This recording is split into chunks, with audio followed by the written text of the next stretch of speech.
This episode is brought to you by FanRoll, your source for premium gaming dice. Get 10% off dice and dice accessories at fanrolldice.com with our code TRIALS10. They have a huge selection of metal, resin, and even a couple of other novelty dice. So go check that out and get 10% off your order with code TRIALS10.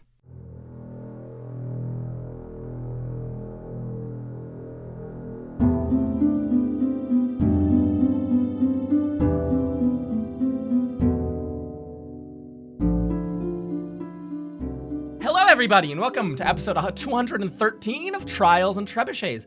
I'm your dungeon master, Luke, and joining me are my players, all with 8+ hours of sleep and fully rested, whose names are... Hello, I am very fully rested, and my name is Ben, and I play the level 11 tiefling fighter, Boobalero, who's also extremely rested and well fit. It's true. Well fit. Hasta la vista. Wait. Hello, everyone. It's me, Carla, and I play the level 11 Tiefling Roguelike Integrity Idol Berry, who is very much awake. We are about to have a fancy dinner with the Fiend of Death, and I can't wait to smell the souls of the corpse that have died in her hands. Well, Carla, when you said Hasta La Vista, I was so sure you were going to start singing Camp Rock songs. You see, I could have done that, but it's my least favorite song from... What? Oh, Hasta La shit. Vista's your... Yeah. Anyway, hi, I'm Sarah, and I play Mira Marshawn, the level 11 half-elf bard. Now that we've killed a fiend, it's time to get invited to a fancy dinner. Please hold for 30 minutes of outfit descriptions. Hi, I'm Sam, and I have a confession to make. I don't remember any of the Camp Rock songs. Yeah. I'll play a little Human Sword Cinnamon. We're going to a party. Yay. And just for where we all stand, I think Camp Rock was an atrocious film, and I don't really care for it. All right, so I've really enjoyed playing Mira Marshawn on Trials and Trebuchets, and I'm excited to announce my departure from the podcast. It's been a great... Yeah, you don't like Camp Rock, dude. And last time on Trials and ban Trebuchets, the gamblers handed their hard-won prize, Yent's head, over to the Fiend of Death Horst, along with some of their chips as a little bit of like hush money to make up for all the violence and cheating, before agreeing to a dinner with the devil the following night. Taking advantage of the turmoil caused by Yent's death and the freeing of all the people who were enslaved underneath of him, the party snuck into the fiend's suite. Within, they found a headless Yent in the tub, some others hiding in the bed, myriad potions and skincare products, correspondences from fans all around, and a secret eyeball and flower hidden in the chandelier, leaving the suite pretty much exactly how they found it, completely under the radar. They then returned to their own room for some R&R after a long day of killing, while the chains outside Duplicity were broken, trapping them inside the betting house, for maybe a whole season. Probably not. They'll find a way out, but, gotta be creative now. We find ourselves in the quote-unquote morning. At the very least, 8 hours after we last saw our wonderful, wonderful, wonderful characters. So we've rested for a long time? No, I wouldn't say that. I think you all just sat around. Yeah, you can take a long rest, obviously. Yay. You have spent the 8 hours resting, identifying potions, maybe cleaning your clothes after all of the bloody affairs down south. But 8 hours does so pass. Not that the sky outside would indicate it. When you had slept, it was a brown, dirty storm outside in the sky of Lem. And now when you wake, exact same. Dusty-ass, dirty storm. The one difference would be if you were to look out your window, the crowds of people that were once standing in that little landing zone from the little chain trolleys, now it is completely barren. There's maybe 2 or 3 guards positioned out there, well-dressed red-skinned devils and fiends in their beautiful tuxedos, custom fit, standing out there, making sure no one gets any funny ideas about trying to jump on those chains. but no stragglers, no freed people looking for a way out. I will ask you now, the meeting with the Fiend of Death Horst, this dinner party, is going to be tonight, which you might be able to estimate is about 12 hours probably away. Not that there's any like real tells for the time. In that time, is there anything of note that your guys' characters want to get up to within the betting house?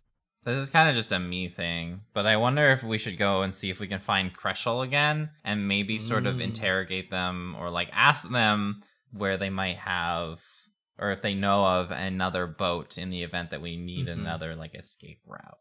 That's smart. Yeah. Boo, sleep in his voice suggests to all of you, maybe we should find that Captain Folk again, just for the, audience who don't remember that from like 7 episodes ago. Do you think he'd still be at that restaurant? I can't see him being anywhere else. It feels like he's just comfortable just sitting his ass down in that one spot, not a care in the world. That's a good idea. I think my only worry is that, people did see me get dragged off by the security and stuff, and I know when we were last out there was pandemonium going on. It's probably calmed down by now. What I'm asking is, could I borrow some other pieces of clothes, I guess? Just like disguise myself. Just in case, they try to grab me again. Well, we do have the approval of the Fiend of Death now, so I do think that's going to help us, but, if you want to switch clothes or something, mine might be a little short on you, and yours might be a little long on me, but, we're similar enough that it should be fine. Yeah? Yeah. I think at least looking a little different might help, feeling comfortable on the floor. Yeah. Unless, out in the open, wanted. In that case, Integrity, we're going to say something. I am going to walk towards the window, and then I'm going to propose. If you Oh. also want, I can take this curtain by the window, and I can probably make a cape for you or something. It is a beautiful red and black velvet curtain. You would look so fancy in that, Serenab. Yeah, sure, that sounds Integrity fun. is gonna tug on it. You make an athletics check. Oh, God. Oh my gosh. I got a nat 20. Oh, my God. Spectacular. Perfect. What a way to start out. That's 26. So what is that? 26 total. Serenap, you kind of put a hand to your chin. You think about it and you go, yeah, that sounds. And then as soon as the sentence doesn't even finish, and Integrity just turns around and gives this mighty pull, and you hear no ripping, but you do hear some sounds of metal snapping as the fastening holding the curtain rod to this wonderful marble wall just entirely rips off the wall and clatters to the ground, leaving you all curtainless. The wonderful, beautiful quality of this room, the more you pull at the seams, the less high quality it seems, Integrity Idleberry. However, you do have a bunch of fabric now to construct as many capes and garments as you would like to. It's like watching someone pull a tablecloth out from under a table. It's And like, then all of the fucking yeah. plates clatter to the ground. Essentially, yes. Yes. Integrity, how would you would like to fashion this into a garment of sorts? Yes. I'm just going to use my cobbler's tools to to sort of Wonderful. fasten it and make a cape for Serenep. Wonderful. Maybe cut up a little bit of a skirt for Integrity if there's any extras, if she wants to feel fancy for the dinner party. Absolutely. Make a sleight of hand check to determine how high quality these garments truly are. Excuse me. My Oh? family business allows me always to make the great quality stuff. Your family business in shoemaking. Yes. she That's has some really decent shoes, though. There's some nice silk slippers. That's a 17. I rolled 17. a 5, but Integrity takes the better part of the 10 minutes that you all spend getting ready to be seen by other humans. Well, not just humans, other people out in the betting house floor. She takes these 10 minutes instead of getting ready herself and fashions some sort of a black and red velvet and kind of sheer skirt for herself and a very grand looking cape for you, Serenap Cinderman, included the little rope that you would have used to tie the curtains to the one side is now included as the little, I don't know the Fastener nomenclature for the for such a neck. the fastener for the neck. There's little epaulettes on it. It's very dashing, if a little dated looking, but maybe that's back in style. You can hoist this over your clothes, Saren Cinderman. Amira, are you still going to switch with her? Yeah, sure. Absolutely. You wear Mira Marchand's get up. You pull this curtain-like cloak over your back, and you look at yourself in the mirror. Entirely different person. Entirely different. You look dashing, but not too dashing that someone might rob you, but not so undashing that you would be kicked out of a highbrow fancy place. I think the last meanwhile, step. no, the last step. Yes, let's hear it. Well, because I don't think I mentioned earlier. I've been wearing the mask the whole The time, fox mask, yes. so I'm going to take that off. Okay, Kind of perfect. pack it No away. problemo.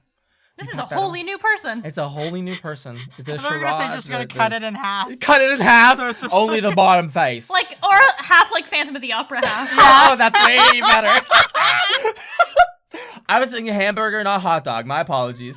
But yeah, I'm gonna take off the fox mask and pack it away with the rest of my stuff. By all means, Mira, you can put on some slightly oversized, but not horribly so, clothing. Integrity, you can go and wash your face and get ready. And Boo, you can just dust off your wonderful silver tuxedo and pull the sleep out of your eyes and just stand by the door for 10 minutes waiting for them to finish their shit. One more minute. Sorry, Boo. Ugh. Boo Bolero, as you and lean back against the door, you hear the tiniest of tiny little knock, knock, knock, knock at the door behind you. I'm gonna knock back. You knock back, and you hear like a little voice go like, room? No, I'm not room service. Excuse me. Hello. Are you just knocking back still? Yeah, I'm gonna fucking psych You them out. hear, I'm gonna you make hear them a open the little. door. You hear the sound of like a little key being like, being very nervously put into the door, or the door, the lock, and then you hear it, chink, and like the door squeaks in towards you.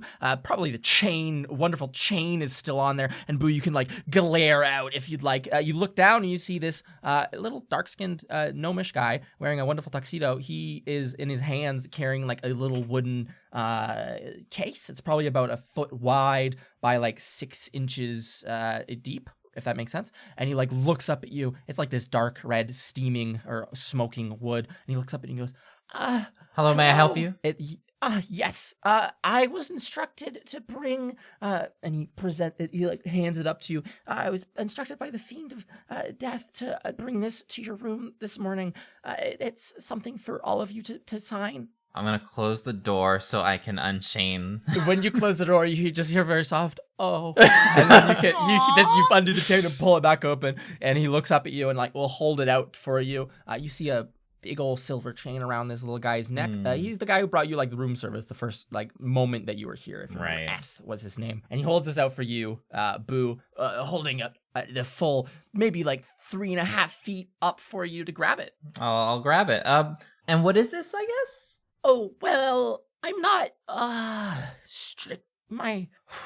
I'm not, strictly speaking, permitted to know what is in it. Okay, you're I not was allowed to just know what's in it. I think we've heard instructed this. to I deliver think we've heard it this to you. before, but I do thank you for your service. Goodbye. I'm gonna close the door. You close the door on him. He looks at you like about to be like, and you slam the door in his face. Boo, do you want to open this thing? Sure. I'll just plop it down on a bed and we'll open it up. You plop it down on the bed, and like it has like little hinges on one side and a little like latch on the other, and you like flip up the latch. Beautiful, beautiful craftsmanship. It's like a little stamped little steel metal, like it has Stamp? roses, almost like there was like a sheet of metal and like someone punched it out of the metal, if that makes sense. Kind of mass produced, but it's still very nice looking, and it has like little roses and thorns upon it. You flip this little latch and open the lid of this wooden box, and a very sweet smell emanates from it. All of you, the room is kind of like filled with this wonderful fragrance. Boo, within it you see there's a lot of flower petals forming like a little base, and then upon it is a very long, thin piece of parchment that has a beautiful golden ink upon it. Also contained is like a wonderful quill with this black and white feather just trailing off from it, and has a wonderful, like, beautiful golden nib as well. You can look down at this, like, piece of parchment, and do you want to remove it from the box, or are you just gonna lean over in the bed or on the bed and look at it? I mean, I'll remove it from the box just so I can get Wonderful. like a better look at it. Maybe read what it says a little bit. As you remove it from the box, the little flower petals within, you see them all start to like crinkle up, almost as though they are just like, in autumn when all the leaves and fall off the trees and get all crispy and crunchy as they die on the ground. All these flower petals do the same, and you can see them kind of like desiccating within the box. And then you can hold this up, and you see that there's a writ which reads, "To my dearest guests, I would humbly invite you to my quarters this evening for a single-course meal and a pleasant conversation. Below are the terms of the agreement which you must Honor? Thank you, Sarah. Which you must honor before coming into my personal chambers." There's then a point-by-point list. The first one, Bubalero, that you read out. "You may harm no one in this betting house unless I approve of it." The second, "You may cheat at any table which is not under my control." The third one, "You will not tell anyone the layout or whereabouts of my personal quarters." You don't even know that. And the fourth one, "You will be pleasant and respectful guests while in my personal quarters." And then there's a space for 4 little signatures. Hey, we got a little gift here, and we have a little rule book that was given to us. Might want to have a look at Dress it. code rule book or like magical oath rule book? Magical oath rule book, it seems like. Ugh, I hate those. Integrity lifts her face from the sink that is filled with water. Of course. Let me see. What does it say? I'm gonna throw it to Integrity. Absolutely. You throw it, it drifts through the air, and almost like there's a wind pushing it, it flies over to you, Integrity. You can you can catch it gracefully and read the terms as written. What a cheapo. Why would they only give us 1 meal? I thought they're supposed to be rich. I mean, I guess the rules do make sense. It's oddly nice that we're allowed to cheat on the games where she doesn't own them. Hang on, let me see what. I'm worried about the harm no one thing because, like, I mean, shouldn't there be provisions for, like, what if somebody attacks us? Like, we shouldn't have to submit a complaint and be like, "Hi, Fiend of Death, can we, especially if, I don't know if this is just, like, a signing, like, an agreement, like, that kind of thing, or if we don't follow it, if we will die and, lose our souls or that kind of agreement, I have an idea. Anybody here good with the magic-y stuff? Well, we all go to magical school, so yeah. Okay, well then any one of you will do. Me personally, I would like to see if this magical rule book or guideline is magic, like inherently magic. Like if the parchment itself and the words contained is inherently magic. Yeah, magical school attendees, what do you have to determine such things? I had detect magic, but I actually Whistler would have this, I feel. You have dispel magic, however. Well, listen, you can, provided it is magic, you can delete that shit.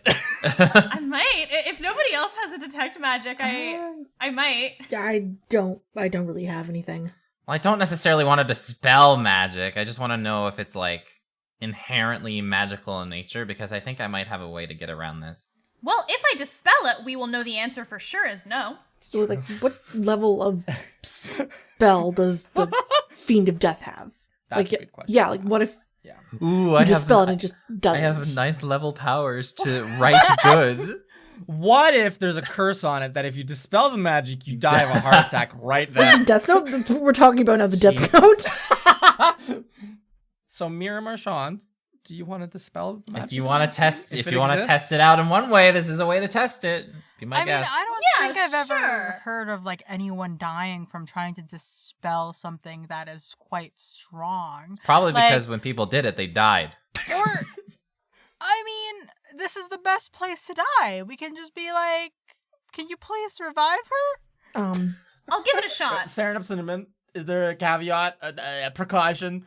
What's up? Well, I don't have the ability to detect this particular document itself as magic. Could I do a check, like my knowledge of important documents? Like, has there been a history of magically induced documents in the past? I can tell you without making the roll. Magical contracts, yes, they are plenty in the multiverse. Everyone and their mother has ever seen a magical contract of either just a verbal contract, a written contract, an intangible and abstract kind of one that you would make with, you yourself and the universe at large. There's tons of varieties of them. Whether or not this contract, this piece of paper, is a magical contract, you could not discern that with just a check, no. Thus, Miramarchand, the paper is pushed over into your hands.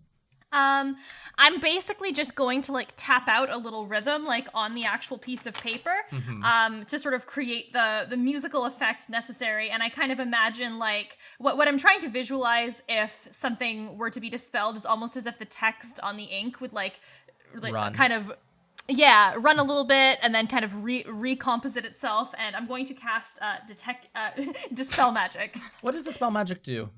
Choose one creature, object, or magical effect within range. I would choose the contract of the object. Any spell of 3rd level or lower ends. For each spell of 4th level or higher on the target, make an ability check using your spell casting ability. The DC equals 10 plus the spell level. On a successful check, the spell ends.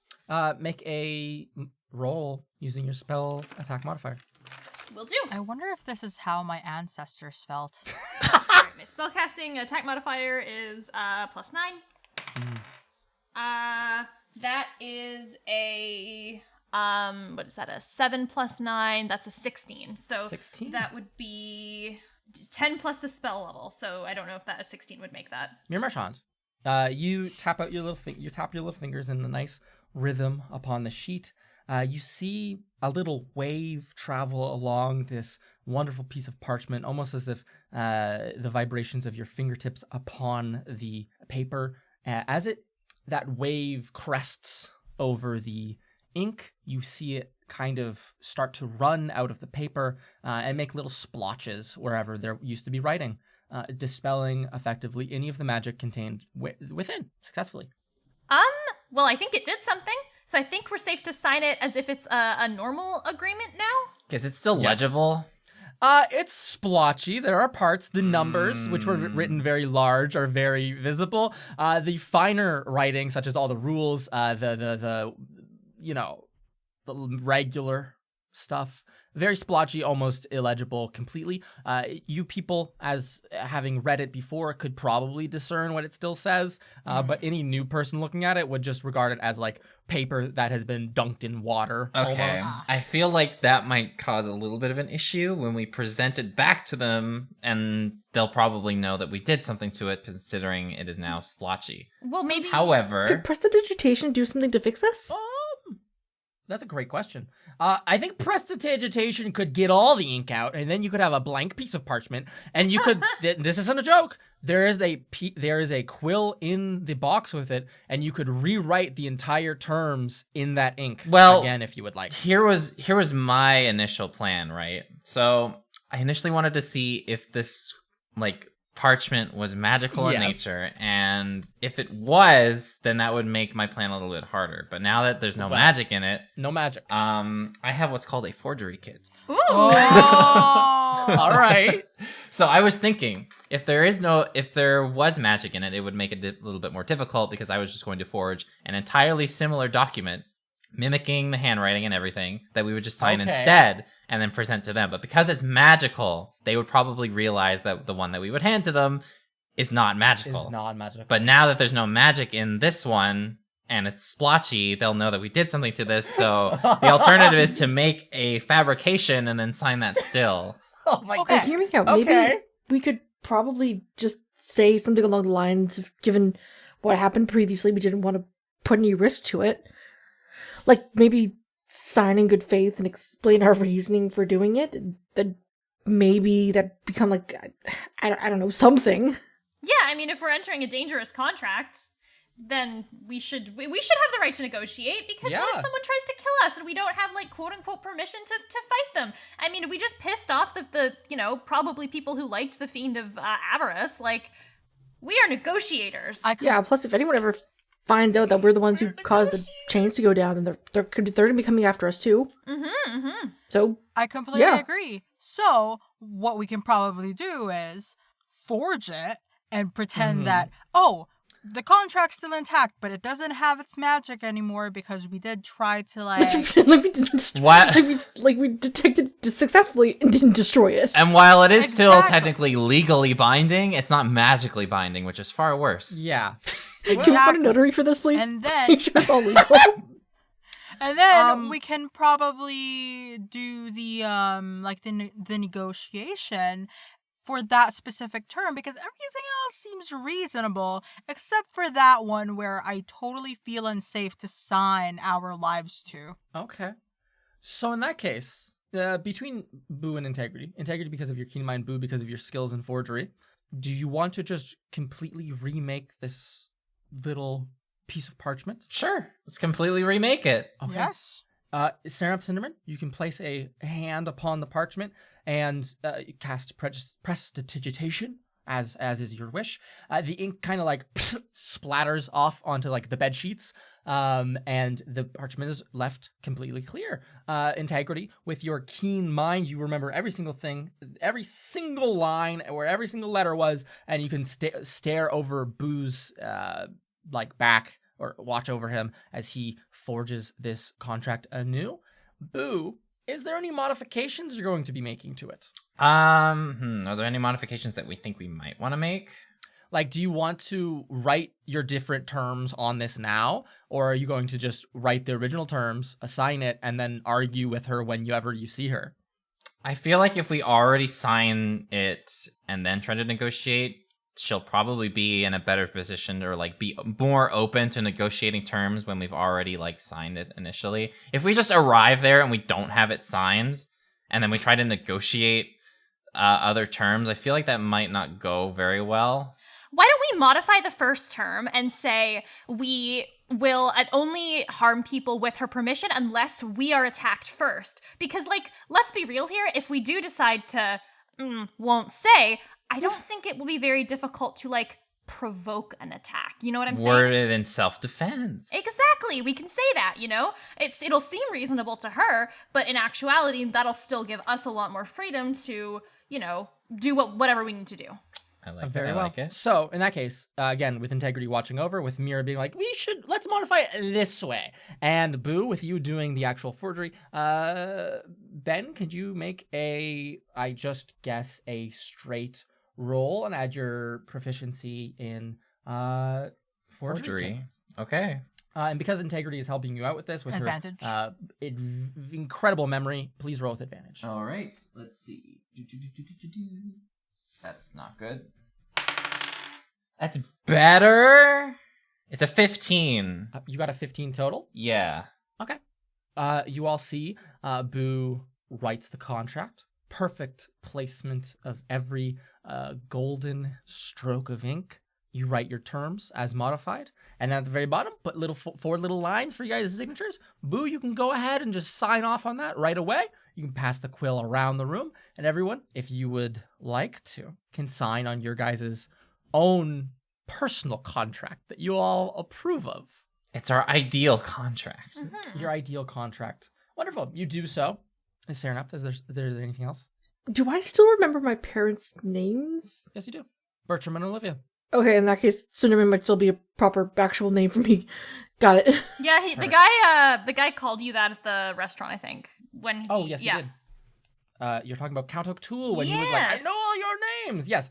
Miss Cinderman, you write your name. Integrity, the pen is passed to you. You can write your full-ass name on that line. And as you guys all stand there regarding your wonderful handiwork, you want to do anything with this? Or are you just going to leave it here for the cleaners to come get?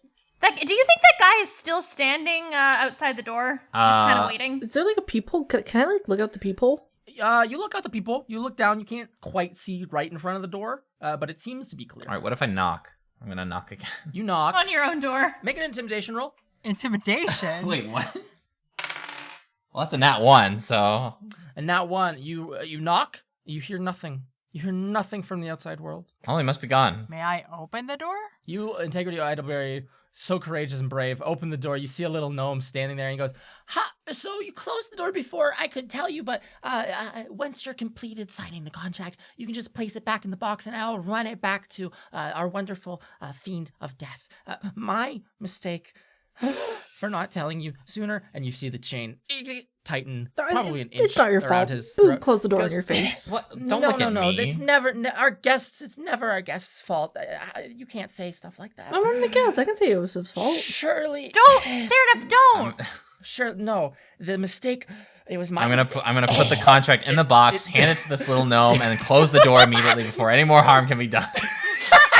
You see this guy standing there. The chain is now fully kind of pushing into his neck very painfully, to the fact that the skin is bulging over and under it, and he's kind of holding at his neck and breathing. His eyes look a bit woozy, and Boo, you rush over, hand him back this box, and he puts a hand up to you and stumbles off down the hallway, leaving you all to your own devices. You hear him enter onto one of the elevators.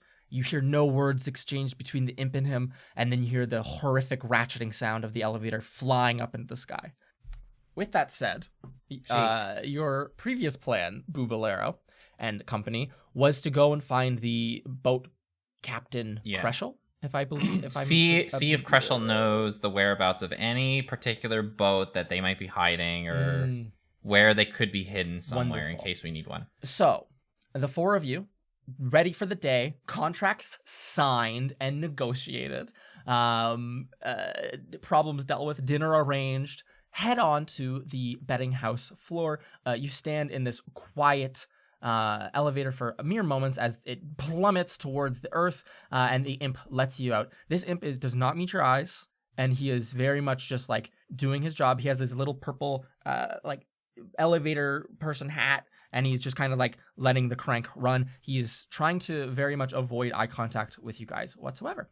As the doors open, you can enter out onto the betting house floors. That rancid, smoky, disgusting, perfumey, fleshy smell fills your nostrils, and you can look out upon the floor in general, and it seems to be very tame compared to last night. You don't see anyone running for their lives. You don't see any people trying to escape. You don't see any people even getting slapped with chains around their necks as if they're slaps bracelets. You do see tons of people enjoying some gambling. You do see no empty tables. Oh, you see very, very few guards on the floor now. This entire building, you maybe 1,000 people as you walk through the floor, the betting house floor. There's probably 1,000 patrons here. Amongst them, you maybe see 10 guards. Jeez. And none of them are those brass helmeted guards that Yent employed. All of them are these very large red-skinned fiends who seem to be accompanying the Fiend of Death, Horst. Making those notes, you guys can walk to the back of the betting house, pushing through the crowds. Everyone seems to be in very good, happy spirits. The patrons do, at least. You hear lots of cheering. You hear lots of hooting and hollering. People seem to be making money. It seems to be a wonderful day here at the betting house. No one seems to be mentioning, from what you can tell, walking through the crowd, no one is mentioning the fact that they are all trapped here or that the chain was broken. It almost seems like an afterthought to all of these people, not something that's forthright on their minds. Just from very first observation, walking through, does the customer base appear to be charmed in any way, or do they just not care very much? Make a insight check. Oof. I don't know. 7 plus 4. Mir Marchand, they're charmed by the wonderful, wonderful games here at Duplicity, the wonderful care that these employees have for their patrons, all the carefully laid social enchantments, to keep people in this betting house. But they all are willingly here, from what you can tell. I read that the reason betting houses don't have windows is so that nobody inside knows what time it is. I mean, I think the general atmosphere of Lem outside doesn't what time it is. That'll do it. Integrity, Idleberry, Miss Clock. Yes. You know what time it is right now. You know that it is 10:05 a.m. Well, it's actually Not that- 10:05 a.m., but I totally understand what you mean. People just tend to forget about time when you're winning lots of money. And we all know that money's most important. Time is just for the fickle-minded. 7 p.m. somewhere.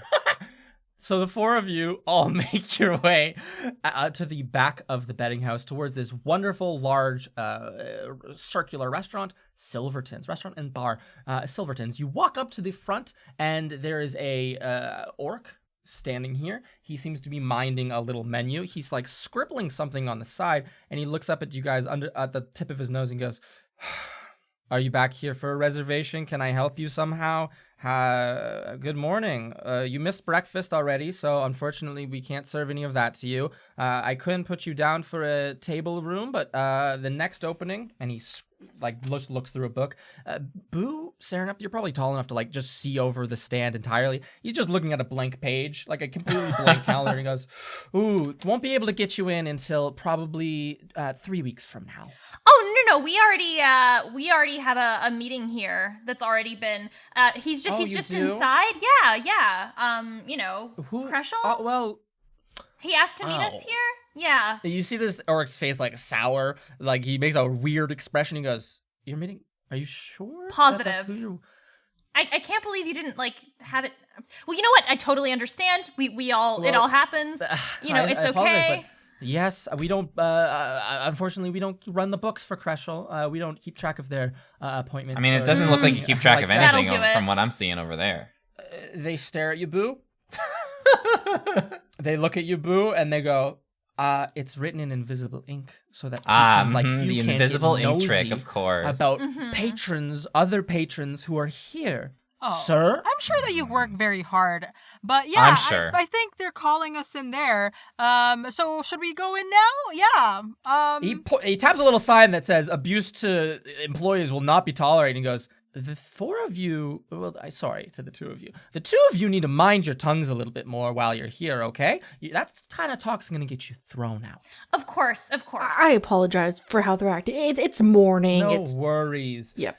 I hope you enjoy your meeting with Lem's most pleasant person. Have fun. And they do a little hand gesture that's very dismissive of you all, but also is ushering you forwards into the bar and restaurant. I still say thank you. As you I just hate everybody in this place. I'm public enemy number 1 in this specific location. As you walk in and can see the bar at large, it's this, again, circular bar, and there's like this big cylindrical tank of yellowy, pinky water with a bunch of like crustacean creatures floating around in it. You also see that there's a bunch of crustaceans who seem to be, there almost seems to be a bit of a feeding frenzy going on near the top of the tank. They seem to be tearing into some lovely, very tiny food. But that's not of super big concern.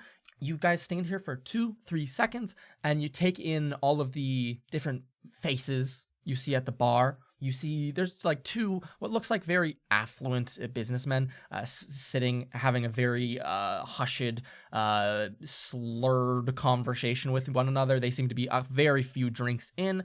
Then you can see there's a person who's trying to almost stay out of people's view. He's like pushing his body down to appear smaller so that people won't notice him, and he's kind of just drinking a single small what looks like a martini of sort. You would all recognize this guy. He is a fox folk. He seems to be pretty beat up. You had just let him go from Yent's little dungeon torture room earlier in your visit just yesterday. It's the person, Serenup, you had seen to their son, that kind of a situation about. So in case you wanted to walk up to that guy. And then, of course, you see a very weirdly dressed, thinned out humanoid, probably 7-ish feet tall, wearing like this black crop top, or not black, brown crop top, and this dusty brown like skirt-ish shawl thing. And they're hunched over drinking like presumably the drink of the day, this blue, it looks like a big fishbowl kind of drink with like the frosted rim, and they are just sipping out of their like straw, having a great time. You can see there's like little things swimming around in it. It is the person you're all looking for, Kreschel, the boat captain. So, would all of you like to just go over and approach this person? Or, Serenap, are you gonna diverge yourself and go talk to this fox folk. I believe our priority right now is the boat. I will go over to him afterwards. Absolutely. The four of you approach Kreschel. This kind of like, they're also wearing like a mask over their face, I forgot to say, like the bottom half of their face. And their skin is pulled gaunt. They have like these orange sunken in eyes. And as you all walk over to them, they hold up with two hands this drink and they will say, "Oh, good friends, welcome back. Welcome back. Sit, have a drink. It's early in the morning, but not too early to start drinking." A bit too early for me to start drinking. Are you sure? I'll pass. I can buy you a drink if you'd like. I don't think so. We... Sit down. Sit down before you start talking to me, please. It's too formal if you're just standing there. It makes me scared you're gonna drag me away. I will sit down. Okay. Okay, you all sit down. I feel like that's happened before. Are you guys like two on one side and two on the other side, or you're all sure? Okay, very intimidating. Like you sit two on one side, two on the other. Kreschel kind of like looks to their left, looks to their right, like shakes their head, takes a very, you see the straw go under like their little mask, and you hear a massive like slurping as like a quarter of this little fishbowl drink just gets drained. They place it back, clonk, onto the bar, and they'll cross their hands and go, "So, my most mysterious friends, how can I help you this early in the morning, if you're not here to drink?" Well, you're a boat captain, right? I was a boat captain. You yes. were a boat You should captain. correct yourself on that matter. There's no boat captains for real anymore. What about boats for real? What about boats? Yeah. They look at you and squint a little bit, and in a very practiced way, will kind of lean back and say, "All the boats got bought up. No one has a boat anymore. At least no one who knows how to use a boat has a boat anymore. But you know how to use a boat. I know how to use a boat, so I don't have a boat. I sold it. I told you the last time we'd spoken. Maybe you were too many drinks in that time, though." Who did you sell it to? They looked like they were about to give you another like sassy remark, and then they stop and like freeze for a second, and like you hear them like breathe deeply under the breath and say, "A boat collector?" And they take a big drink. By the name of... Oh. They take a big sip of their drink and kind of scratch at their forehead, where there is skin there, but it's very thin, almost like it's just the skull. And their fingernails are like very, very long. The bed's kind of recessed and pulled back, and they'll say, "Part of the contract and part of the reason I earned so much money for selling off my boat was to not divulge who I sold it to." Was it one of the fiends? You see their eyes like smile a little bit, and they say, "It was a private collector, and I can't tell you their name, or else my fortune is forfeit. And then what would I do all day? No boat, no money. I would just have to sit outside and wait to die." But that's all you're doing right now. You're just sitting inside drinking, waiting to die. But, my friend, it's much more comfortable inside with drinks. But can you tell us who you didn't sell it to? So, for example, would you be allowed to say, "Oh, I don't know, I didn't sell it to Joan Kingsley"? You know what I mean? That's would you be fun. allowed to Joan say Kingsley. that? Fascinating. Make a persuasion check, Mira Marshall. That's a very fun argument. God. Is there an advantage to 14 mentioning plus Joan Kingsley, the 13. famous Joan Kingsley? 27. 27 only? Holy shit. I don't know.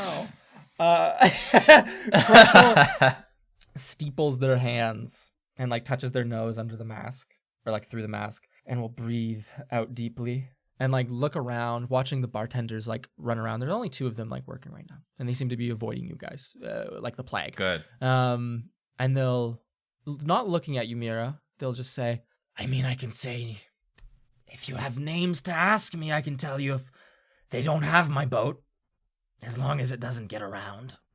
Does the Fiend of Whimsy have your boat? The Fiend of Whimsy can't afford my ship. Does the Fiend of Death have your boat? I don't think she's interested in boats. I'm not certain. But does she have it? Ooh. You know, who knows who has it? They might have sold it Okay. to someone Oh, else. Okay, I see There what's might be a going big on. used market here in Lem on the boats, you know? I've heard of some people tossing boats off the cliffs, going on a little adrenaline-seeking fun. I hear it doesn't end well for them, but I'm sure it's better than this. What if we talk a little bit about if we happen to, I don't know, come across a boat and say we needed a boat. boat captain, And we just happen to know somebody who used to do that. I'll stop you. I will only ever set foot on my boat. No one else's. Sure. So if we found your I would never boat, throw myself down in the dirt like that. If you found my boat, you'd be lucky and probably in a dangerous position, I'd say. like we're Boat collectors take their work seriously. like we're not already in danger in one way or another. What's your boat's name? Is she beautiful? She's beautiful. She's a barge. Never gave her a name. Never felt right. You see like this smile underneath the mask. And they'll say, I built it myself. Over the years, added parts to it, added pieces from people, gifts they gave me. This used to be a different place, back when you were allowed to have a boat. It's been so closed off ever since. Did you hear about what happened with the chains? Yeah, I heard what happened about the chains. It's happened once or twice before. Doesn't sound great for any of you. You might be stuck here for a bit longer than you want. Hence our questions about the boat. Hence your questions about the boat. No one's allowed in the river, I'm afraid to say. It's not permitted. Not permitted, but who's going to stop us from doing so? They like raise their eyebrows, kind of like agreeing with your statement, Boo. And they'll say, I'm sure they'll find a way. Those devils love their contracts. Oh, that they do. Well, if we happen to come across your boat and we have all of our business here all wrapped up, maybe... I'd love to see her again if you ever find it. What does she look like? Any specific... 16 feet long, made of bone, unmistakable. Handles along the side to push it offshore. A big rudder. You know the kind. Sure. I totally know One of those little hoops to put a lantern up. Oh, that's the other half of things. Can't sail the river safely without a lantern. Because of all the things that attack? Because of all the things that attack. Good to know. How'd you know that? Lucky guess. Lucky. So are you agreeing to this potential... Listen, I just told you I'd love to see my boat again.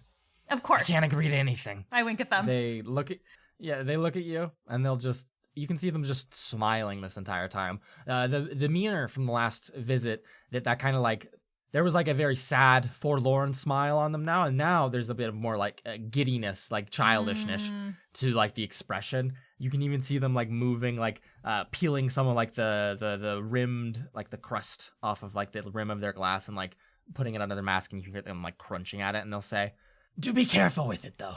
We have a dinner meeting tonight with the Fiend of Death. Anything you can tell us? She's crazy. She's a lunatic compared to the other two. The other two, a fiend of whimsy, fiend of avarice. May you rot in Lem. Those two are the reason duplicity is duplicity. I think, and they quiet down a little bit, and they say, I think if the Fiend of Death had her way, this whole place would be a lot more somber. Maybe a place of worship. She's a loony about that stuff. A real devout of Lem, I guess you could say. So, what do you know about the changing of hands? Were you here before that? They look at you and like raise a single finger in front of their mask as if to say, shh, and say nothing more. Actually, they might say, you shouldn't speak of that in such open air. Talking to imps about it's one thing, talking to people like me about it's another. You don't want anyone to overhear questions like that. Good to know. I'll take note of that, and I'm going to like do like a lip zip. Zipper? Yeah. You gonna throw away the key too? I will put the key in the pocket in case. Okay. In case you need to talk later. Yeah. I'm going to, because it seems like the big questions have been asked and answered. yeah. I'm going to, whoever's sitting next to me on this side of him, I'm going to tap on their shoulder and gesture to the fox, and I'm going to be right back. Yeah, you can like tap Integrity on the shoulder and like scoot away as like the conversation seems to be dwindling down a little bit. You can stand up, kind of like look around, make sure no one's like watching you intently, Serenup. People don't seem to be paying you any mind, either for the fact that you are disguised, or maybe no one just really cared that you got nabbed in the first place, or maybe no one saw you really in the first place. But like the paranoia, I think, would still be on your mind, and so you like watch over your shoulders, watching for any people materializing from thin air to grab you, and can very quickly make your way over to this foxfolk. You can pull up like the stool next to him, and he kind of looks at you. He has like his martini is like half finished. It has like a weird like almost like silvery looking olive stuck into it, and he like looks over at you with like very hopeful eyes, and he'll say, "I'm glad to see that you're safe. Did you happen to see my son on what you were what your journey?" I'm gonna look around and not to go into too much detail. I'm going to say, I saw your son, and he has been freed. You see like a weight lift off this guy's shoulders. He's wearing this like really not super great suit, and there might be like some like cuts and stuff, or like some rips at the seams of like the sleeves at this point, just from being like pulled around by the guards, probably staring up. But you see like this weight lift off of him, and he kind of like slumps forward a bit on the bar and like puts a hand on his like next to his eye, and it's all like beat up, and he seems to have cleaned himself off a little bit, but like the swelling of his eye is still pretty severe, and he rubs at it, and you'll say, "Well, I am glad for that, at least. Thank you for, I guess, the best news I could have hoped for." I'm gonna nod, and I'm gonna stand up again and just kind of rest my hand on his shoulder for a moment. He'll kind of look up at you with like his left eye that can actually see properly, and he'll say, "Is there anything I can do to pay you back for this? I don't have that much, but if I can help, I'd love to." I kind of shake my head, and I say, if I can think of anything, I'll reach out to you, but in the meantime... Even advice, anything? Please. And he like puts a hand on your shoulder as you like pull back to like be like, "No, it's fine." He puts a hand on, or not on your shoulder, on your hand, which is on his shoulder, and he'll kind of like stop you and hold you there for a moment. And he says, even advice, something, anything to pay you back. I don't know if I'll be here long enough for you to run into me again. Out of character, I really don't know what to really ask here. If you don't prompt him, he will just... Sarah, you can kind of just nod to him if you would like some just advice that he's willing to give. Yeah. You don't have to ask him. Yeah. Okay. You will nod to him, and he'll kind of gesture for you to lean in closer to him. And as you do, he'll whisper into your ear and say, "I lost my son to the fiend of avarice. However, I lost him in a betting game in the, he quotes unquote, high roller rooms that belong to the fiend of whimsy. If you find yourself there, be very cautious with what you bet. Most of those games do not take chips from you." I hope that could be of assistance in some way. And he puts his hands on the bar and he goes, "Thank you for at least giving me something to clear my mind. I hope my son is in a better place. I hope he can rest." I'm just gonna nod again and head back to the group with that good piece of course. Advice in mind. Of course. The rest of you are still sitting around Kreschel. They've kind of raised their hand, have got their big fishbowl drink refilled. And as you guys are like kind of, again, winding down the conversation, they'll say, "Are you sure you don't want to stay here and day drink with me, some sad old former boat captain, all day? I'm sure we could have a grand time." As much as we'd love to, we still have things to take care of, and we really need to get on them, of course, sooner rather than later. With any hope, I hope if we do any drinking, it won't be with a former boat captain, right? And I'll smile. They don't smile back at you, but they do blink very long, almost like, how could you say that out loud? And they will kind of rub at their temple. I just mean we drink with someone else, of course. And they put the hand up and say, don't worry about it.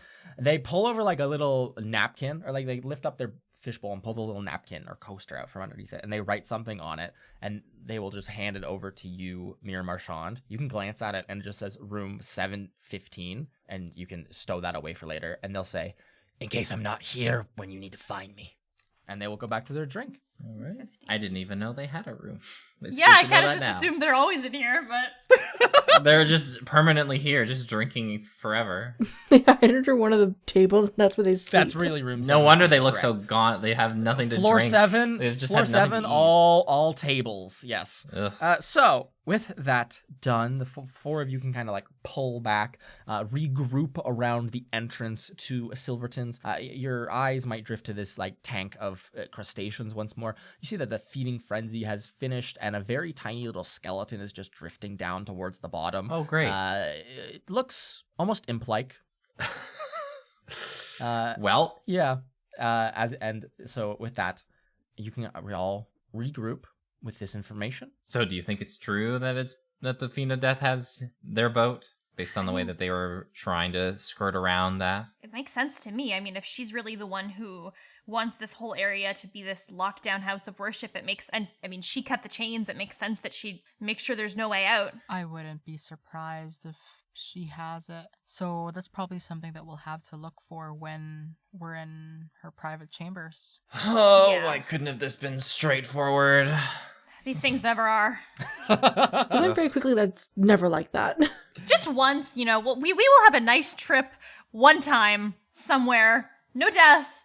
No, it'll just be a nice time. I believe it. And no me. Yeah. Oh my god. So you guys can all leave Silverton's. Boo makes this kind of joke, points at himself with both thumbs, and giggles at his own slyness. You have a lot of time, presumably, before your dinner. What is it that you guys want to spend your day doing? Look, was there anything you guys wanted to do? I mean, we could exchange for smaller chips, play a couple games. What, like just for fun? Just for fun.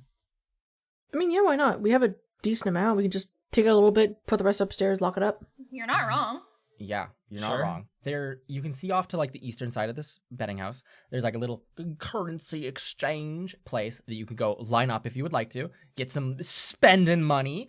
There's also, as you guys walk around, get your chips exchanged, take in the lay of the land, see what fun activities are there for you. You see, there's like kind of like a raised stage in like pretty much the center of the betting house, and you can see here there's like a one of the betting house employees standing up there, and they're holding like a little poster, and they're just kind of yelling out advertising stuff to people, and they're like, everyone, show starting in 2 hours. The Show? where is it written here? You see on the poster, it seems to be freshly painted, and it seems to be one of those like head posters of a bunch of actors. None of them you recognize; they're all imps. And written, it is the assassination of the Fiend of Avarice, as portrayed by the Hell's Bells acting troupe. Oh, And this person is kind of yelling out, "See how it all went down! Everybody God. gathered downstairs in the former arena to witness the one and only Hell's Bells reenactment of our dearly departed fiend's I, like, recent assassination." To whoever's like closest to me, and you know the thing where you're trying to get a friend's attention, but you kind of slap them by accident a bunch of times, and I'm like, we have to see this. Are you kidding? Yes. I haven't seen it play in so long. I wonder who's going to act as me. Oh my god. I'm guessing the imps, I would say. What imp? Do you think they would have to get like a little wig, like your hair or something, like the half black? Where do you think they would get that here? We have to see. We have to see this. Do you think they'll be singing That too? begins- Do you think it's a musical? Oh, I hope so. Does it say if it's a musical? I can't see. Does it say if it's a musical? So you all clamor for this. Make the mental note of like, we need to be there in 2 hours. 2 hours. You're like, we need to show up early. We need to get in line. Is it going to be a big thing? We need to get seats. Get snacks? And so for the next like hour and a half, you guys can mull about and play some low stakes gambling. I'll just make everyone. Can you all give me just I'll call it a luck roll, D100 for me. Oh do it, god, 100. I hate luck rolls. 42. Oh. That's funny. I got a 61. Oh. 87. Oh. 26. Oh. Okay. Were you all gonna like evenly split up your remaining 100,000 chips? I'm not putting that much money out there. Oh, absolutely not. You're not putting that much in? How much are you guys willing to spend, I guess, in 20K. this hour and a half? 20K?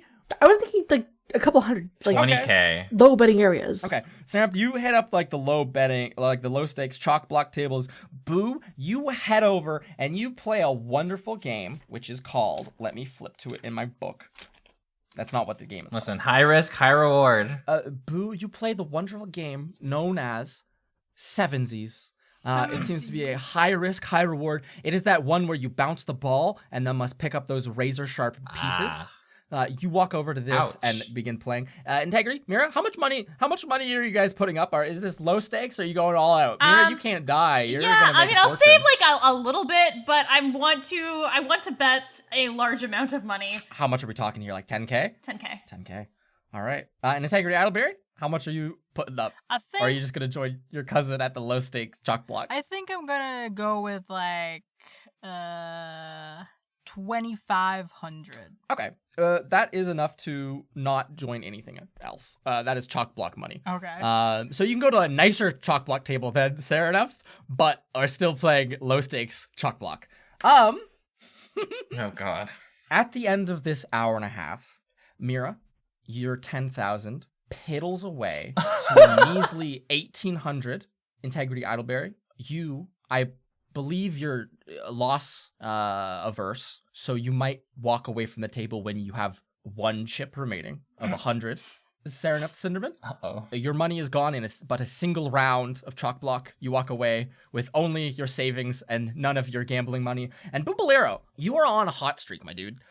You can all see and hear the amazement coming from the Sevensies quarters. Mira, you were very close by. You were playing a game called Even, Odd, Odd, which is just silly. And you lose like all of your money in like 4 turns, and you're like, this is so fucking stupid, and just get up and leave. And you can hear like fiasco going on from elsewhere, where the dealer is going like, he's gonna do it, he's gonna do it. Oh, I'm gonna do it. Do it. I'm And gonna everyone- do like, it. There's 9 people around this table like foaming at the mouth, freaking out at the fact that Boo is like just picking up so many of these little razor sharp things. He gets like 19 of them in his hand, and then he's like, you can feel him like cutting into you, Boo.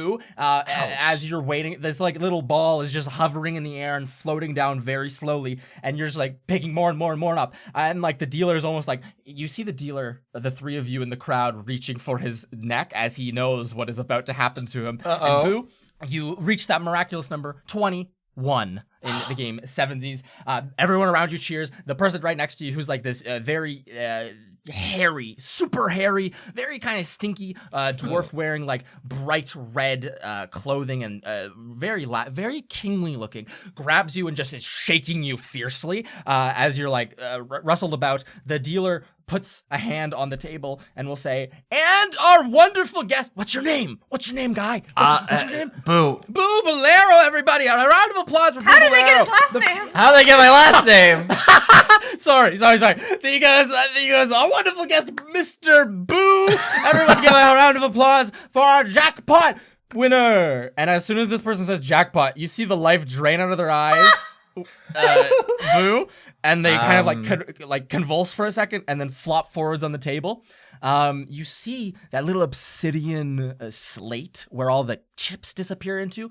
Boo, it slides towards you of its own accord, and you can like just reach out and touch it. It's almost like calling to you, telling you what you need to do. You reach out and like gently place your fingers upon it, and then as if it turns into a fountain, chips begin to spill forth from it and cover the table.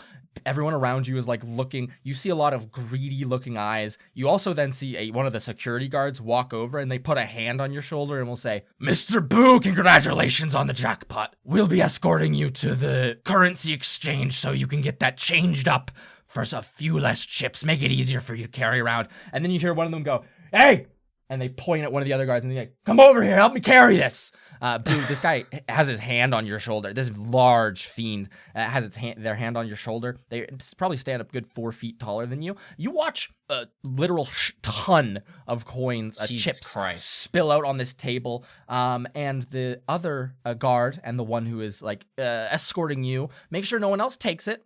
And they both push it into bags and help you carry it over. So many you bags. get first priority. They cut the line for you and will place it. And the teller, like the little currency exchange person behind the little gate, will pull it in and start pushing it into this little machine. They then give it like a lot of cranking. And you see like the number counter go ting, ting, ting, ting, ting, ting, ting, up and up and up and up and up. You turn your 20,000 into, they hand you back. Let's see, where's the currencies? I have to do math. They hand you back a single purple chip and 3 yellow chips. The yellow chips are worth 10,000 each, and the purple chip is worth 50,000. Oh my gosh. So basically quadrupled that 20k. Correct, almost entirely. Yes. I think that's a plus for everybody. Integrity, Sereneth, Mira, you've all had a bad run of luck in your hour and a half of gambling, and you can kind of watch from afar as Boo gets this escort, and people applaud him and say, "Oh my God, you're the luckiest person I've ever seen here. Can you like give me? Can you blow on my hands?" And they like hold their hands up. Nudge for you. Integrity, Yeah. and I'm like, "Do you think we also get his money when we take his die?" Very quietly. I say this very quietly. I mean, if he doesn't give it willingly, I think we can take it by force. I'm just busy like blowing on people's hands while they're having this everyone's like, conversation. please give me your Just, luck. like pumping up this ego. Absolutely. I'm just staring at the table, like trying to figure out how the game even works. Yeah. It's painful. Sarah, you watch, and it seems to be more of a test of people's pain tolerance and timing than anything else. And you're like, why would they keep this at a betting house? This is an absurd game. And with such a ridiculous payout, it seems that it's just like a really high cost to entry. And they're hoping that those people with that much money, they'll have plush little hands and they won't be able to take the heat. But that said, Not our Boo. Mira Marchand, the time is ticking away. You're paying attention. You're like watching towards the back of the betting house where the line into the Fiend of Avarice's own arena, where you had just killed him the day before, the line is mounting, and you kind of like are nudging your friends excitedly and force them over, and as well as Boo, to go line up for this thing. While you're in line, there seems to be like these freshly painted posters everywhere. The people in front of you, like 2 old women who are wearing so many gems on their on their fingers, like you can barely see the skin. They go, last time I saw these imps, they was reenacting, what was it? It was some sort of divine comedy kind of thing. I wasn't too into it. It felt a bit bad taste, And there's the other woman standing next to her goes, I know, I'm right there with you, my dear. But you guys can wait in line. When Mira. we get to the front, can I like ask if we can be put in like a VIP box or something? Mira Marchand, you wait. You guys are going to descend this elevator en masse, the one you had just climbed up out of, and walk into like this kind of like entryway where there's like a little hibachi grills going on. It seems completely employed again. Last time you saw it was sparse as hell. This place is back up and running at full capacity. The bartender kind of like gives you guys a wave. Mira, you walk over to like the doors in, and there's like a kind of person holding a very large book there, and she pushes her glasses up, and she has a like very greased back ponytail, and she has this chain around her neck. Obviously, she's like just a human, and she'll look at you and go, is there something I can help you with? The show's not started yet. I'm sorry. The show's about us.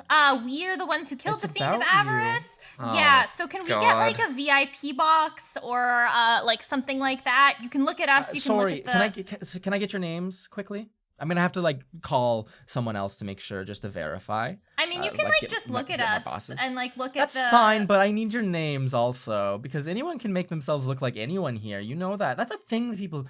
My mistake. And you see the collar tighten very slightly. She goes, that's horrible of me to say. Your names, though. Well, we didn't give our names when we were killing the Fiend. That's...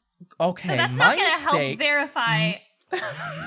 My mistake. She seems angry. You see, the chain on this one, on her, very, very slightly decreases. Unlike everyone else, whenever they say my mistake, it like shrinks around their neck as if they're about to get like strangled. This out. is a She says favorite. it like 6 times in a row. She goes, my mistake, my mistake, my mistake. Like almost mockingly. And she goes, just tell me your names or I'm going to have to call the guards and get you kicked out of here, okay? You're causing a scene, okay? Joan.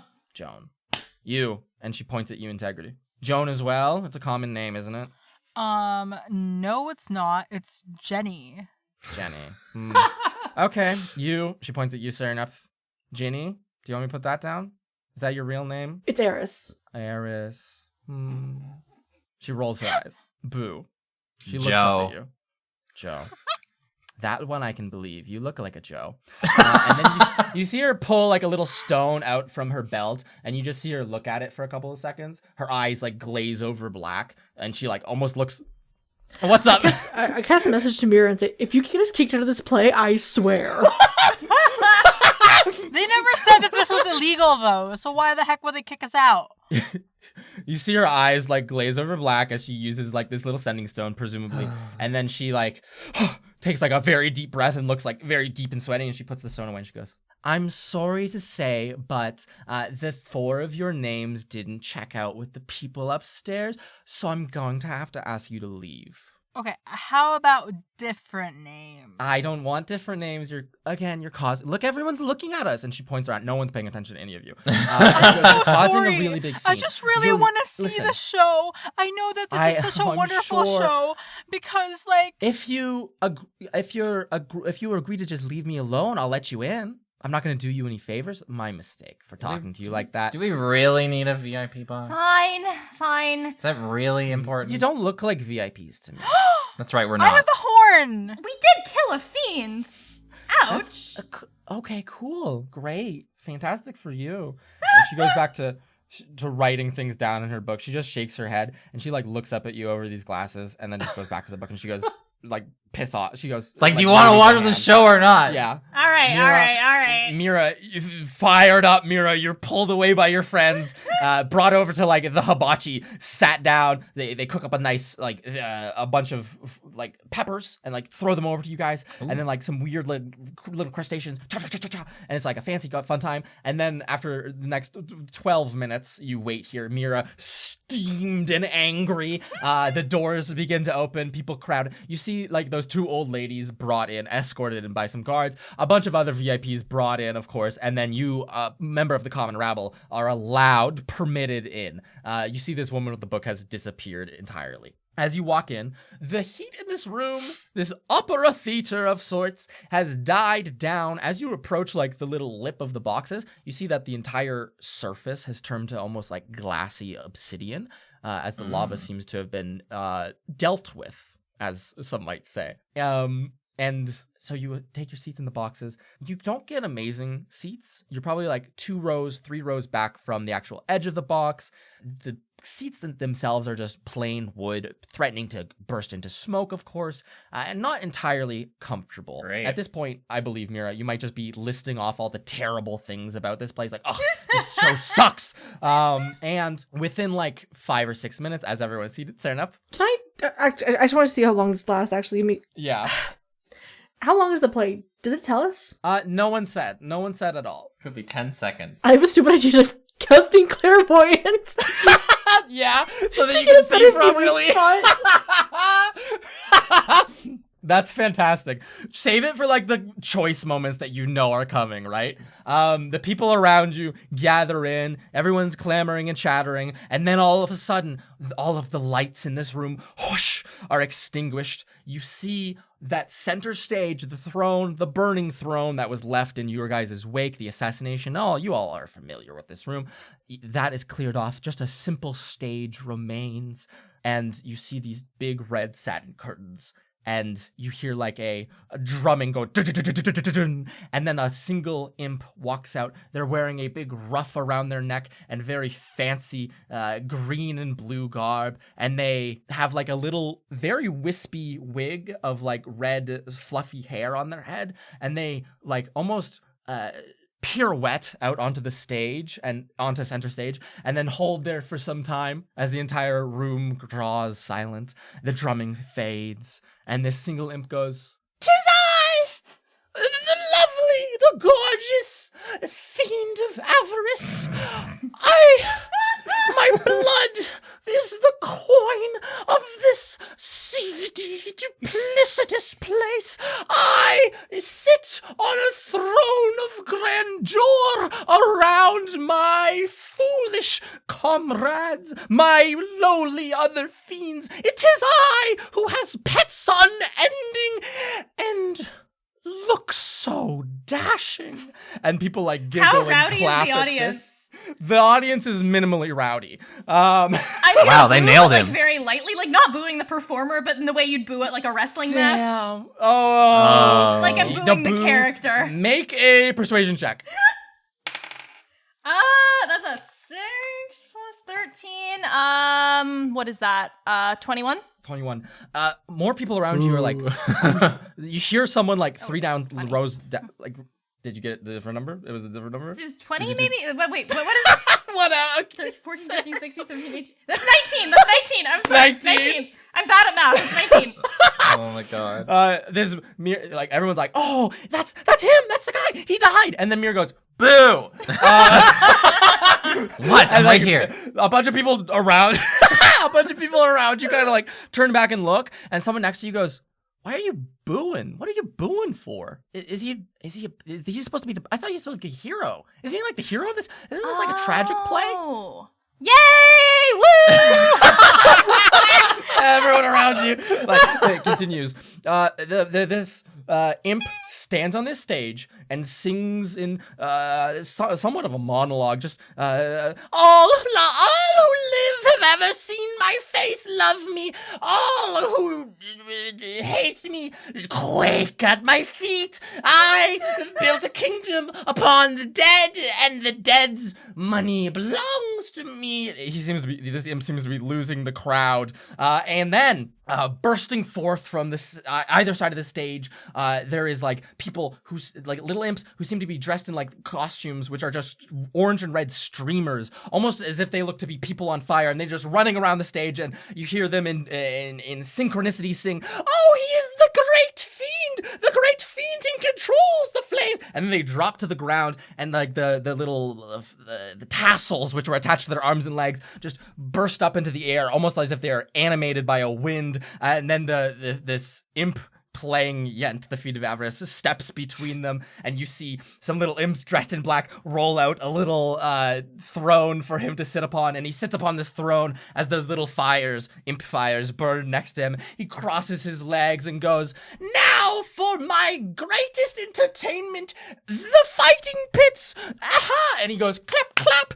Fight for me, my little pets!" And you see a person run out who is like an imp on stilts, and he's like walking on stilts, and he has in one of his hands big long pole with like a very fake looking spike on the end. He has two doofy looking broken little horns, and he runs out onto the stage. He's dressed in a completely silver suit and has a scraggly little goatee like glued very visibly to his face, and he runs out onto center stage and goes, "Why, yes, my lord, I will fight for you until death." And like they run out, and then you see another person run out who is like an imp, and they have like a little fox mask on their face, and then like this very like black, they almost look like someone who's about to do martial art, and they run out on the stage and they do like a spin kick, and they'll go, "Yes, lord, we'll fight for your entertainment." And they just start like kicking and poking and fighting it with each other,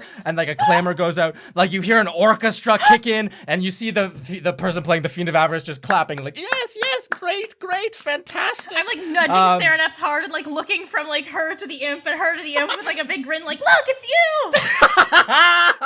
you!" You Yes, Boo, you see yourself represented as some big lumbering oaf, and they say, Cool. They just let out these giant roars, almost like they are some idiot brute, and they will say, "I will destroy you," and like poke, and then the other person does like a little backflip, a little twirl, and like from their sleeve they throw like a little what looks like a little bag of sand, but it's all colored orange, and it blows into the Boo actor's face, and he goes and like falls over on his stilts. It seems to be going grandly. This is embarrassing. Such amazing combat. And then this has been like 35 minutes already, you guys. It's been just this. Oh, And then all of a sudden, lights appear on like the empty cages above, and you see two actors up there, two little imps. Oh, no. One of them has like a big flowy puffy sweater and like a nice skirt on, and like this like big what hairstyle do you have right now, Mira? It's like a double halo braid thing. Oh, double halo braid. It's a perfect double halo braid. This is the best costume so Intricate. far. The other person has like a bandolier of knives. They have a knife in their teeth. Oh my they have knives in God. both hands. And they also have like straight up, like probably 2 foot tall, like horns. And they're just a red imp. And these two, you see the one take the knife out of its mouth and like throw it at the stage and then go, "Fiend of avarice!" And then the one playing Ymira points out and goes, "Prepare to die!" And you see them jump off the cages, and they are attached to like fly wires, and they like zoom down towards the stage. The one playing Ymira like pulls something from behind, and they like as they're flying in the air, they pull out what looks like this little sheet, but as it fills with air, it looks like a big glove, a big hand just appears, almost like spectrally, and as they land, they like hit the Serenep actor with it, and they like fall back. Oh my you see some God. imps, some like stagehand imps, push out like a mat so that no one gets hurt, and you hear like a big thud, and like the trumpets like seems to be very triumphant. And then you see the integrity imp land and do like another, like just do a backflip and then do a front flip and then start like what looks like almost breakdancing for a bit, and then they throw a knife at the Boo imp and it lands in their chest, and the Boo imp goes, "I shall not be slain by such things!" And then the integrity imp runs over, and like you see them put like these, it's like the stage knives where like the blade retracts, and you see them just jump up and like cling to this Boo imp's back and just start stabbing them relentlessly. And the Boo imp goes, "I'm slain!" And then starts pulling like the red ribbons out from their like stomach. It has now been approximately 48 minutes of this play, and it is still ongoing.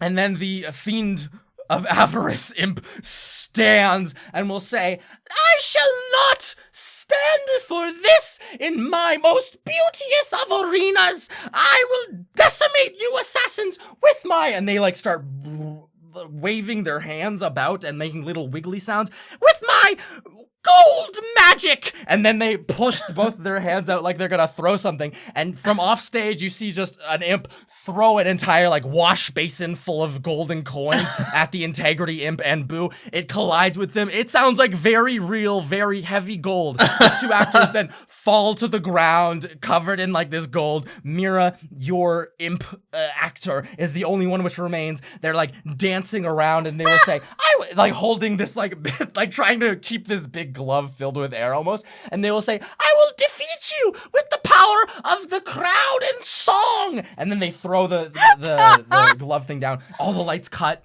and then a single spotlight blink shines down upon the mirror imp, and they say, "Oh, little souls gathered in your cages, you are pathetic, but lend me your power so I might kill and usurp the most gorgeous of fiends." And then you see little torches ignite, not the actual spirits themselves, but little torches ignite, and you can see an imp has been put into every single cage stocked up there, and they're all singing like, "Oh, we lend our power to thee," and like this grand crescendo. It's been going on for almost an hour and a half now. I wish they'd sung. I wish they had real music. You guys all talk as the Mira Imp has like a 15-minute solo song. Oh my gosh. It just keeps going on, and then the lights pull back open. The music is entering into a crescendo, and then cuts so that you might hear a line of dialogue where the fiend imp has kind of like risen up now. They are riding another imp who is dressed like a little fiery phoenix, running around. They have like a little, what looks like a wooden chain painted silver, and they're swinging swinging it around like a lasso, and they will say, "I will sacrifice my life so that all my loyal patrons and all of my gold may one day be given to charity." And then they fly towards you with the phoenix, and the phoenix kind of like explodes, and like 17 imps rush the stage with those little fiery costumes, and it's like the light goes all red, and then it's all just quiet for but a moment. And then an imp dressed in pure white with little angel wings walks, is lowered from the ceiling down, and they sing, "And so ends our most beloved fiend, he who kept this betting house running, he who paid all his workers a very fair and reasonable wage, he who loved more than any could love, he with the greatest heart, he with the greatest physique, and he who shall be buried here in memoriam of his greatness." And then you see so many imps gather onto the stage, and they all take a bow, and people erupt into applause. Oh my god. And the lights kind of fade back in as many people are kind of like, "That's pretty weird. That was okay. That's the best show I've ever seen! The clapping erupts. People, you hear the people up in the VIP boxes above you like, "Oh, that was wonderful. That was so much better. It felt way less heretic ridden than the last one." Those two old women from before. And so the show ends, and so you have spent 3.5 hours. The entire final fight between the Mira Imp and the Fiend Imp was an hour and a half alone. Oh my god. Exchanging a piece of dialogue every 15 minutes as the sound went out. And so the four of you can get up and leave, spending most of your afternoon having looked at this. As you enter back into like the foyer area, some of like the actors are there, and they're being like applauded, given roses. The lead actor imp, this like kind of like golden skinned imp, is like, "Oh, well, I think the role of Yent was quite complex. I was very excited when the Fiend of Death reached out to me for this opportunity last night. I just knew it was probably going to be one of the best shows of my career. Oh my gosh. And of course, our wonderful troupe here, we put on a grand show, and I just hope you'll all tune in for the next one. Of course, I'm so sorry to have heard of the Fiend of Avarice's passing. We will all mourn him with all of our hearts, but if you want autographs, it'll be 15 gold pieces each, everybody." Oh my god. I would like to go pay 15 gold pieces to the Mira Imp to get The their Mira autograph. Imp, absolutely. You walk up to them, and they'll look at you, and they'll go, "Oh, nice hair. I'm a who should huge fan of the character. Thank you. I found them so Even dressed up interesting like them? and mysterious. Yeah. And I don't exactly understand how their weird material magics and musics worked, but by a popular account, they were very important in the defeating, and they were the final to fall of the assassins who fought against our good fiend yet.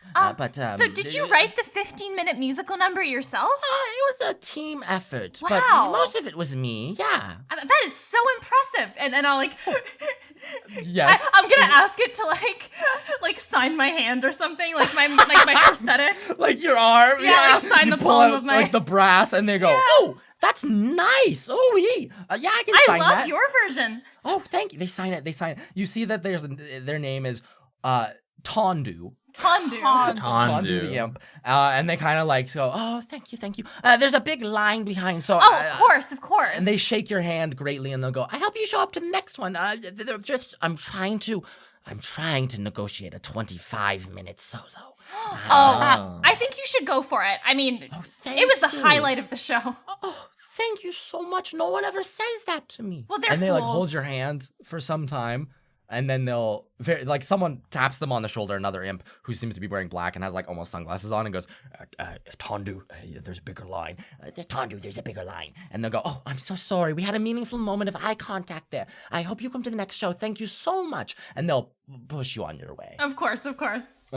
So you guys spend the meaningful chunk of your afternoon doing this. and you can head back out into the rest of the betting house and waste away the remaining 3 hours until we find you guys sitting at a betting. My voice is so shot now. Your voice is shot, I can tell. Yeah, you've changed. You guys are sitting on the side of the betting house floor, kind of out of the way. 3 of you licking your wounds of betting from earlier in the day. 1 of you kicking it big time with your lovely fortune. And at this time, a wonderful little worker who you all recognize, this little dark-skinned gnome, you see him scuttling his way over towards you guys, and he seems to have that box that you had given back to him, and he is carrying it, and he runs over to you guys, looking so excited to see you, and he'll do a little bow, and he will say, F, happy to be of service to all of you, and he holds out the case, and he will say, you'll be glad to know that the Fiend of Death, Horst, has humbly accepted all of your terms. And he'll open it and hold it up to you guys, and you'll go, and you can see her signature is on there. All of you can see that. All of you can see that. He holds it up for 2 or 3 seconds. You see Horst, Fiend of Death, and more is written there. And then he closes it and tucks it up into his arm. Wait, hang on. Can we just take one more look at the contract? We have to make sure we remember what we wrote. Of course, my mistake for taking it away so quickly. Oh, no. And he looks woozy, Mira, and he holds this up for you, and he goes, "Is this better?" Yes, and can we just study it? Yes, it says Horst, Fiend of Death, and more. It doesn't say and this and this and this. It says and more. More. Oh, I don't like that. Are all 4 terms? All of are your there, terms are completely no unmodified. It almost looks like someone wrote over them in ink. They're a bit messy looking now. Great. What do you mean wrote over it? Like someone traced over what you had already written. Okay. And then she also wrote and more. And more. Interesting. Okay. And Eth kind of looks up at you with these little hopeful eyes. There's a little bit of tears welling in them from the way he's being almost strangled. And he goes, "Is that good? Is that good? Are we good?" Yes. Yeah, that's good. He shuts it, puts it under his armpit, and then he does another little bow, and it will be and now it will be my pleasure to accompany you on the way to the Fiend of Death's private quarters. After me, everyone follow, quickly, before the food gets cold. And he'll scurry off across the floor.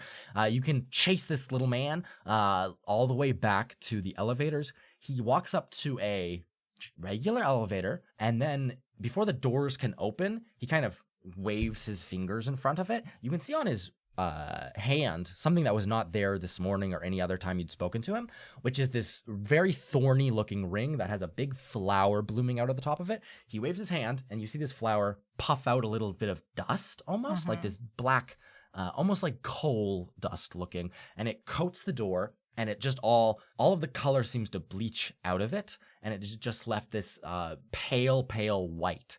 And then he will knock on it twice. The door will open. You see within there is a well-dressed imp who is very pale, very bleached out. They look like a piece of driftwood, that kind of coloration, if that makes sense. And they are wearing not the purple elevator imp garb, but the black tuxedo of a duplicity employee. And they also have a chain around their neck, one of the few imps. There's also in this elevator a big cart full of food, similar to the room service cart that you guys were given. Eth piles into the elevator. The 4 of you do as well. And as the elevator doors slide shut on all of you, and that imp begins pumping away at that lift, that's where we'll end this episode of Trials and Trebuchets. Ben, could you give us an outro, please? Sure, I'll give you all an outro, one that's worthy of the betting house. Thank you all for listening to this episode of the Trials and Trebuchets. We hope you enjoyed it. If you did, please leave a rating and review on our Apple Podcast page or wherever you get your podcasts. It helps us out a lot. We don't do any advertising for the show other than, through word of mouth. So That's true. your reviews and ratings, they mean a lot to both us. It means so much. And to everyone else that you share it with. We also have social media pages. I forgot. We have social media pages. The primary one is for Instagram at Trials and Trebs. You can find that there. You can also check Twitter, but That's Well, well, you could. it's whatever. Fuck Twitter. We're not gonna come after you if you don't. But I would think less of you if you did. but you can check out some cool stuff there, such as teasers for upcoming episodes, fan art. If you do make fan art, please tag us. Tag us. We love seeing it. It brings joy to Yeah. our hearts to see all the cool fan art. It's great. It's wonderful. We also have a Discord server. You can find the link to that in the description below. You can chat with a whole bunch of fans who are of the show and, you know, Fantastic place. see some cool exclusive conversations that only take Yes. place there. So much is said in those hallowed halls. So much, so much. We also have a Patreon for those who are feeling a little extra generous. We have multiple different tiers that give you access to stuff like bloopers, DM notes, maps. You might even be able to have a student NPC show up on the show as a reward as well. You definitely could. Possibility. And last but not least, another alternative for that, we have something that's really cool, and it's called merch. Merchandise. Merchandise. You can find it at trebmerch.com. Tremors.com. Trebmerch.com. I'm literally holding it right here in front of your face. Oh my god. You're holding There's it up. cool things like a Nesca t-shirt and Yes. like stickers and stuff there. Some stickers. A lot of cool little Maybe nifty there'll treasures. be some new stuff there soon, but until then, Pending. there's this Soon, pending, TM. Soon. Until next week, I hope my voice recovers, and I hope yours does too, and I hope we will see you then. Or as Sarah always says, like in 5 seconds if you're binging it. Yeah. Anyways, bye. Bye everybody.